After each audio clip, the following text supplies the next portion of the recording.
Hey, what's good, everyone? Twisted here with Open Sorcery, and today I want to go ahead and talk about the Zen Koan titled, Is That So? Now, generally speaking, I have gone ahead and talked about koans previously or given examples of ones that apply for different concepts, but if you're unaware of what a koan is, a Zen koan in particular, it is pretty much a little story, a little saying, a little writing that goes ahead and brings about some sort of understanding or allows for pondering, reflection, what have you. And while I say a little writing initially, it can be extended longer, what have you, but usually, at least in terms of the ones I've come across, they're usually kept in short form, what have you. And even if they aren't necessarily overly explained or have so many intricate details or anything like that, like, say a short story or, a long-term novel, what have you, the brevity of it and the simplicity of it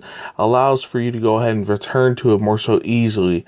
Once again, to go ahead and once again reflect, to ponder, to contemplate, to get across a particular concept that's trying to relay, and or it could be vastly layered within itself, and you not even recognize such is the case until maybe your third or your seventh or your 21st sort of going ahead and revisiting it.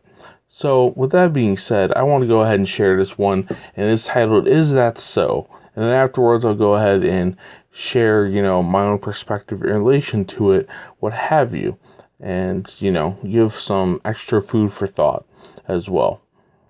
So here we go with Is That So? The Zen master Hakuin was praised by his neighbors as one living a pure life. A beautiful Japanese girl whose parents owned a food store lived near him. Suddenly, without any warning, her parents discovered she was with child. This made her parents angry. She would not confess who the man was, but after much harassment, at last named Hakuin. In great anger, the parents went to the master. Is that so? Was all he would say. After the child was born, it was brought to Hakuin. By this time, he had lost his reputation, which did not trouble him, but he took very good care of the child. He obtained milk from his neighbors and everything else he needed. A year later, the girl mother could stand it no longer. She told her parents the truth. The real father of the child was a young man who worked in the fish market. The father and mother of the girl at once went to Hakuin to ask forgiveness, who apologized at length, and to get the child back. Hakuin was willing. In yielding the child, all he said was, Is that so? So yes, and having recited that, and was likely a rough translation from Japanese and or some other Asian language into English, that is the koan in and of itself, and, you can go ahead and ponder it, contemplate it for quite a bit, right? And as I stated before, while many koans allow for long instances of that contemplation, generally put, my primary takeaway when I go ahead and read about that is that it's all about responding to others making definitive assumptions. So in that sort of sense, right, like, I would go ahead and say, to put it another way, right, there are several iterations and adaptations of like an often quoted phrase, but this one particularly applies, like relating to what was just recited in the koan, right? And it's assuming makes an ass out of you, not me. So in that sort of case, right, like the Hakuin was going ahead, he was a man of very high repute. He was going ahead and seen as a wise man, good character, all this sort of thing. Somebody comes to him with the allegation that, oh yes, he is the father of this child. And he's like, oh, is that so? And even though he's going ahead and getting these allegations thrown at him of being the father of this child, he just goes ahead and he's given the child and he's given that responsibility, and he just works with it, bears with it, and he raises the child. He's very good and loving to the child and caring for him. And later on, when, the tea is spilled and the beans are spilled, that, oh, this is not my child. They didn't have to go to Maury back then to get a DNA test for that sort of thing, because she went ahead and, the actual mother and told the truth. But yes, pretty much even when going ahead and the truth came out, he was like, is that so? Like, he just cared about his business. And returning the child, and then, the child going to the parents, what have you. But during that span of time, he went ahead and he took care of that child. And he carried on with life and what have you. So even though a hardship was thrust upon him, because it's not necessarily a bad thing to raise a child, but for those who are parents out there, it is definitely a tough responsibility, right? So in that sense, he was like, is that so? And he just went ahead, and people were throwing those assumptions at him, and he just went about his day and on his business and kept on living and thriving, what have you. But yes, so that being said, and me kind of go ahead and going like a broken record and repeating myself and stating it in different ways, what have you, it's all about jumping to conclusions without knowing all the facts or someone else's life experiences, right? So another quote comes to mind of step into someone else's shoes and having that general sort of empathy to try and relate to a person before judging them so quickly, you know what I mean? And asking yourself questions such as, like, have you lived their own life's experience? Do you know what lies within their heart or exists within their mind? And things of that nature. To go ahead and ask yourself when, you're looking at someone and immediate thoughts of like, oh, they must be doing this, or they're that type of person, or what have you. Whether it be negative or neutral or even positive. Because you don't know.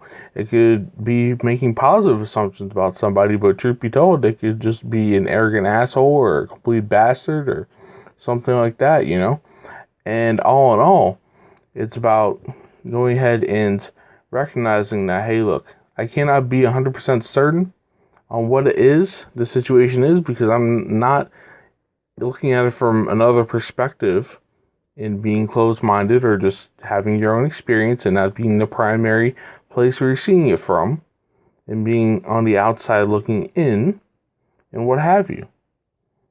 So it's just about going ahead and thinking before acting, right? Before you go ahead and accuse somebody, before you go ahead and slander someone, before you go ahead and take an action on them, what have you, or just any sort of assumption. Once again, it can be a positive assumption as well.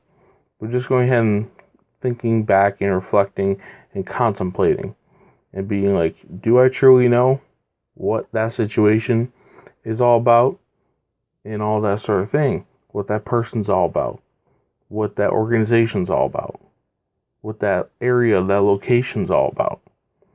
And I do want to go ahead and bring up another sort of tale that somewhat relates, but not necessarily completely. But it is the tale and the parable of the Chinese farmer, which pretty much was written about a Chinese farmer who went ahead and had a seemingly on the surface good occurrence happen to him, and a bad occurrence happen to him, and a good occurrence happened to him, a bad occurrence happened to him, a good occurrence happened to him, and so on. Actually, I think in how it's written, I'm kind of going in reverse order, what have you, or opposite. But regardless, you can go ahead and check it out for yourself. But in terms of rough translation of the response itself, they pretty much are like, I can't call it.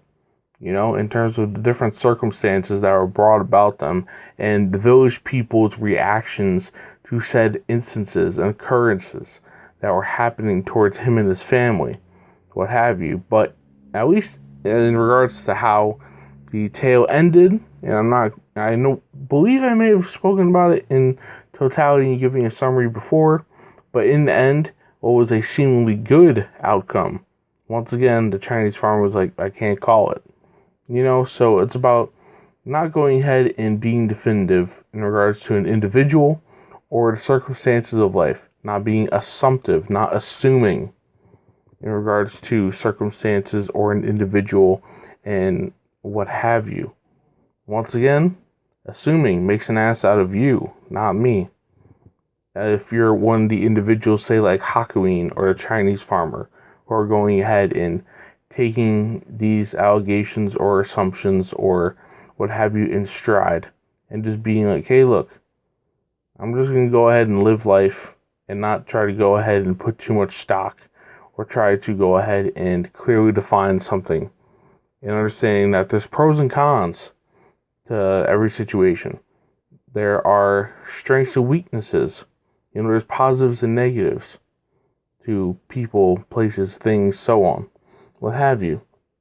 But yes, just to go ahead and kind of like tie this up in a bow, I didn't want to go ahead and speak all too much on this sort of simplistic concept, what have you.